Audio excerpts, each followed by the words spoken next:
한국은행 금융통화위원회가 기준금리를 0.5%포인트 인상하는 빅스텝을 밟았습니다. 사상 첫 빅스텝인 만큼 충격과 파장이 크게 다가오고 있습니다. 네, 전 세계도 인플레이션으로 몸살을 앓고 있는데요. 미국의 6월 물가 상승률이 9.1%를 기록해 41년 만에 최고치를 경신했습니다. 석좌 교수이자 전 전남대 경제학부 교수인 김일태 교수와 함께 경제 상황 짚어보겠습니다. 안녕하십니까? 네, 안녕하세요.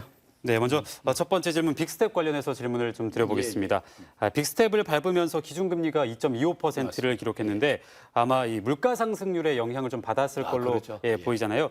물가 상승의 이유 먼저 좀 짚어주시죠.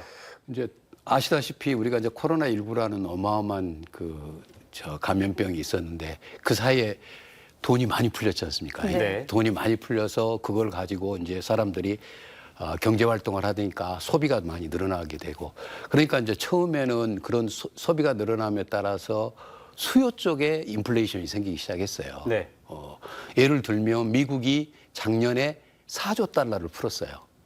그러니까 방역, 재난지원금 이런 4조 달러를 떼었으니 어마어마하게 푸는 거죠. 네. 그런데 이제 그 4조 달러면 우리나라에 예산의 8배를 푼 거예요. 근데 이제 그것뿐만 아니라 이제는 아까 말씀하신 글로벌 공급망이 붕괴가 된 거예요. 코로나19로 해서. 그다음에 미중 경제 전쟁으로 해서 무역이 규제를 하던데 무척 심합니다. 그다음에 거기다가 이제 러시아 우크라이나의 전쟁이 장기화되고 있는 상황이에요. 그럼 결국은 러시아 우크라이나 장기화된다는 것은 에너지, 식량 이런 문제가 발생해요. 그러면 이거는 원자재 가격이 오른 거잖아요. 이거는 수요가 아닌 공급 측면에 서클을 준 거예요. 그러니까 이게 수요 측면에다가 이제는 공급 측면이 들어오게 되겠어. 그래서 이제 물가가 상승해. 이게 이제 전 세계적인 그런 이제 상황인데 그러면 국내에는 왜 더 심하게 되느냐? 네. 우리나라의 입장은 뭐겠습니까? 우리나라에서는 자원의 수입국이에요. 우리가 석유가 안 나죠. 아무것도 없잖아요. 밀이 있습니까? 뭐가 있습니까? 그다음에 우리는 또 수출 주도형의 국가예요. 그렇기 때문에 우리한테 오는 쇼크가 훨씬 더 우리한테 크다는 거예요. 그러니까 우리도 작년에 한 560조 정도의 돈을 풀었습니다. 방역이나든지 이런 걸 560조 썼는데 이제 그게 뭐 엄청 많다고 그러는데 그거는 우리가 G20, G20 국가에서 한 15번째 정도밖에 안 돼요. 그래서 이런 돈이 풀려서 저희 나라는 바로 그러한 자원의 수입국과 또 수출 주도국이라는 그러한 어떤 그 성격 때문에 더 이제 심하게 나타날 수가 있는 거죠. 더 빨리 올 수가 있는 거죠. 네, 이 한국은행이 이런 결정을 내린 것이 물론 말씀하신 것처럼 우리나라의 이제 물가 상승을 잡기 위한 것도 있지만 이 미국과의 금리 역전을 우려한 이유도 있을 거라고 생각이 들거든요. 그렇습니다. 이 미국의 6월 물가 상승률이 9.1%를 기록하면서 이제 자이언트 스텝을 넘어서 울트라 스텝을 할 수도 있다라는 얘기도 맞습니다. 있더라고요. 어떻게 전망을 하시나요? 가능성이 없다고 볼 수는 없습니다. 왜 그러냐면 이제는 물가 상승률이 10%대에 이제 올라갔거든요. 그러니까 우리가 과거의 예를 보면 미국이 어떠한 정책을 썼는가에 대해서 우리가 생각을 해보세요. 과거의 예라는 게 뭐냐면 1979년 말부터 1980년 초반에 뭐가 일어났냐면 여러분도 좀 기억하시자면 제2차 석유파동이 일어났어요. 그러니까 이게 이제 원자재, 즉 석유값이 올라간 거죠. 그 당시 때 미국의 인플레이션율이 보통 8부터 10% 사이에 들어 있었어요. 네. 그때 이제 미국 연준, 우리가 뭐 연방준비사 제도의 의장인 볼커가 어떤 정책을 했으면 인플레이션 저감 정책을 실시를 합니다. 그래서 저감 정책을 실시하는데 그게 이제 그 금리 인상이죠. 그래서 금리 인상을 했는데 금리 인상을 얼마나 하면 20% 가까이 했습니다. 79년, 80년, 81년. 네. 20% 정도의 금리가 된. 그래 어마어마한 금리를 이제 올렸죠. 그러다 보니까 82년부터 이제 점점점 물가가 잡히기 시작했어요. 10% 되는 물가가 이렇게 잡히기 시작한 겁니다. 10%. 네. 그래가지고 그게 83년, 4년 때 4%, 86년에 3%대로 저감을 했어요. 근데 그 사이에 엄청난 희생이 우리한테 온 거예요. 뭐냐, 미국에.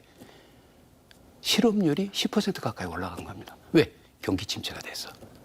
그래서 인플레이션 저감 정책은 통화 당국, 우리가 같으면 한국은행이고 미국의 연준이죠. 그 사람들의 과감한 정책적인 신뢰가 있으면 잡힙니다. 왜? 시중의 유동성을 전부 다 흡수하니까 네. 잡힐 수 있는데 그 대신에 저희들은 고용이 안 되는 그러한 희생을 우리가 갖고 살아야 돼. 그래서 이제 그 많은 그 유명한 그 노벨 경제학상을 받았던 밀턴 프리드만이 이거는 그러면 도대체 몇 년 중 기간이냐 이러고 물어봤어요. 그때 그 사람이 2년부터 한 5년 사이에 저기 되면 대충 잡힐 거다. 그렇게 이제 이야기를 하셨어요. 그리고 대부분 맞습니다. 그렇군요. 지금 이 물가 얘기를 하니까 제가 떠오르는 게 하나 있는데 내 월급 빼고 다 오른다 이런 얘기들을 근로자들은 좀 많이들 하잖아요. 그렇죠. 공감도 참 되는 얘기고요. 예, 그렇죠. 그래서 이 물가 상승으로 인한 임금 상승에 대한 요구는 어떻게 보면 좀 당연한 것 같은데 예. 물가 상승으로 인해서 임금이 올라가면 또 부정적인 상황을 초래할 수 있다고 들었거든요. 예. 왜 그렇습니까? 그러니까 이제 결국은 우리가 저 명목 임금은 그대로 있잖아요. 네. 근데 물가가 오르면은 실질 임금이 떨어지는. 내가 옛날에 100원 주고 살 수 있는 거예요. 지금 100원 주고는 5개 샀는데 지금은 4개밖에 못 산다는 거예요. 그러면 이제 이 노동자 입장에서는 어떻게 하겠습니까? 올려달라고 할 수밖에 없어요. 왜? 내가 옛날에 5개 샀는데 4개밖에 못 사는 거니까. 그러니까 이런 임금 상승이 올라갑니다. 그러면 임금 상승이 올라가면 기업의 입장에서는 이건 이제 자기들의 비용이 많이 증가될 거 아닙니까? 네. 그러니까 누군가에는 정가를 시켜야 돼요. 제일 좋은 게 뭡니까? 제품 만들어서 가격 상승을 시켜서 소비자한테 정가 줘야 돼.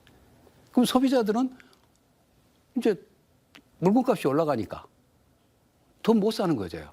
그럼 결국은 뭐겠습니까? GDP가 하락이 되는 거예요. 그럼 결국 그게 바로 경기 침체, 그다음에 또 고금리 상황이니까 기업이 돈을 빌리기가 어렵잖아요. 금리가 높으니까. 네. 기업도 투자가 적어지는. 그러니까 채용 시장도 어렵게 되고. 그래서 이게 우리가 말하면 경제적인 선순환이 아니고 악순환으로 빠질 수가 있다. 그런 말씀을 좀 드리고 싶습니다. 네. 방금도 이제 뭐 실업률과 고용 채용 시장에 대해서 말씀을 해주셨는데요.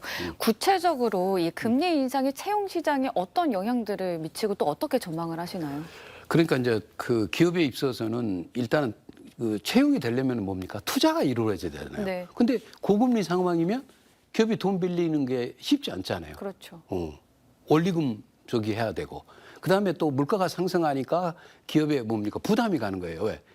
임금도 높아지고 그다음에 이제 원자재 가격이 또 올라가잖아요. 그러면 결국은 어떻게 되겠습니까?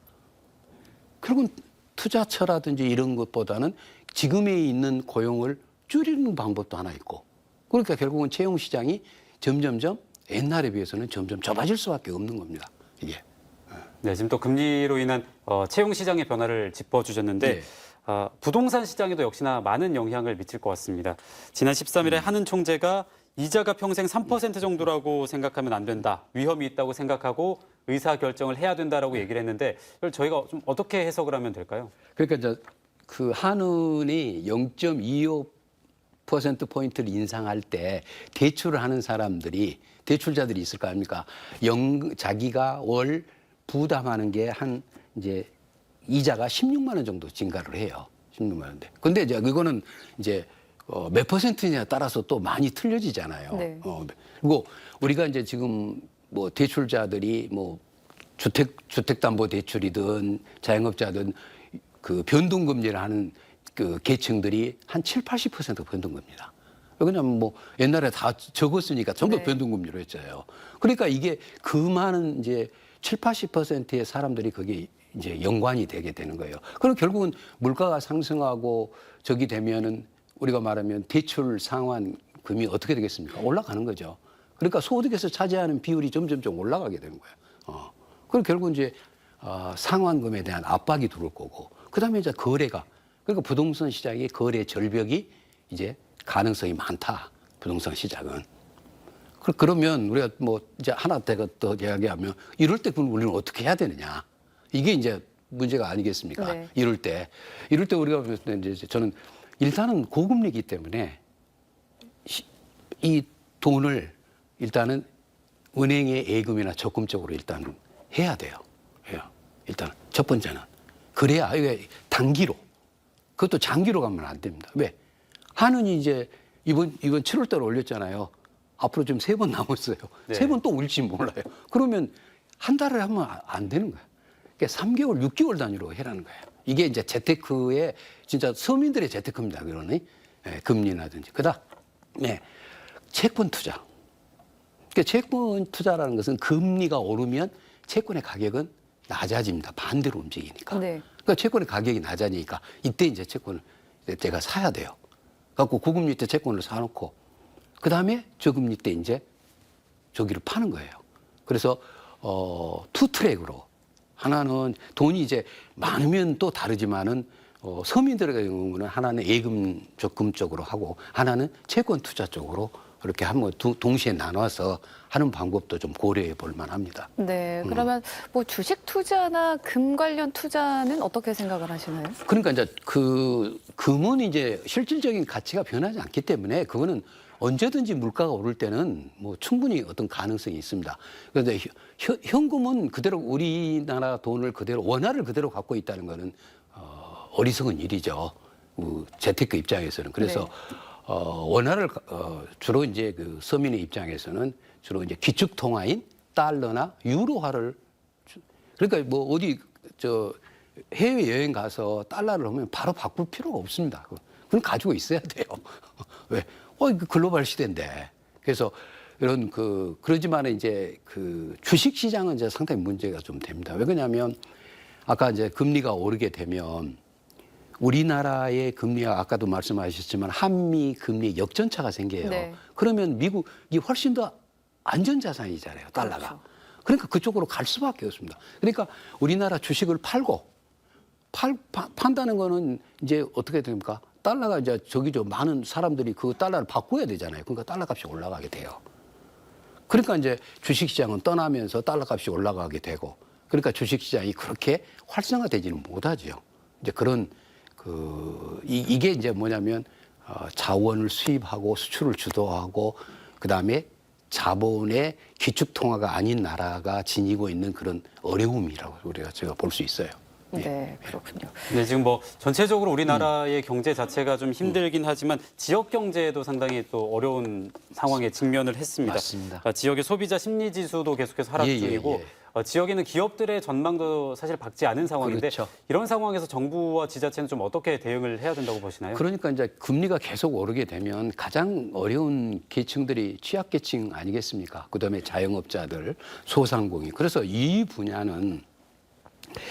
결국은 이 분야는 정부나 지역에 있는 지방정부가 나설 수밖에 없어요.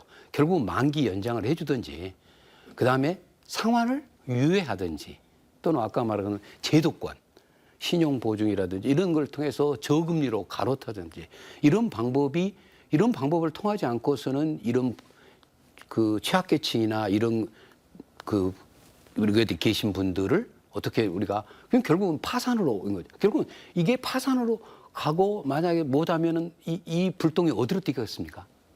은행으로 뛰죠. 네. 은행으로. 그래서 은행도 파산의 위험이 가능성이 또 항상. 왜 그러냐면 저희들이 우리나라 정부의 부채, 그다음에 가계 부채, 기업 부채 있잖아요. 네. 이게 한 5천조 이상입니다. 그렇군요. 네. 알겠습니다. 오늘 여기까지 들어보도록 하겠습니다. 그럴까요? 경제 안정화가 좀 하루빨리 찾아오길 기대해 보겠습니다.